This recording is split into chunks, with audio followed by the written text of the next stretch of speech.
Founding Managing Partner at RSD Bajaj Global Law Firm, Ms. Shivaarti Bajaj. Can I have a round of applause, please? Welcome, Ms. Bajaj. So let me start with Ms. Shivaarti Bajaj and then go to Mr. Amit Dubey. So over to you, Shivaarti. Thank you very much. It's a pleasure to be here on such an esteemed panel, and thank you for organizing such a great event, sir.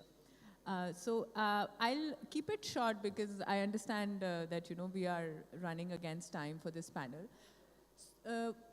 What we're discussing here is incubators and accelerators, and I'll limit myself to commenting on the legal and business aspects of that in terms of funding and growth.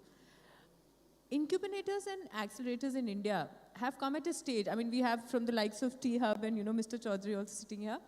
It is for the very first time in the history of the evolution of incubators and accelerators from India that we have now diversified from only a government ecosystem to also a very heavy private ecosystem.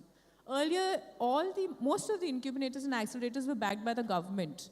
Now we have private parties coming to play in terms of not only academic institutions, but also HNIs and other funds, the larger funds who are opening their early stage incubators, which is actually a very big, it's a very big move for the Indian startup ecosystem, because incubators and accelerators are something that have traditionally been backed only by the government or academic institutions. But however, with the private sector coming into being, sets up the whole chain for their growth in a very quicker fashion.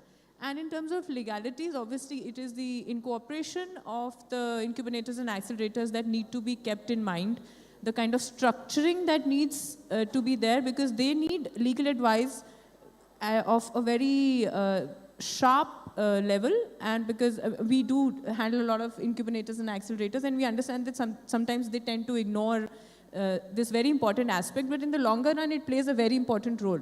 So which are few pointers, whether it's mostly LLP structure or private limited structure, depending on how they want to grow going forward.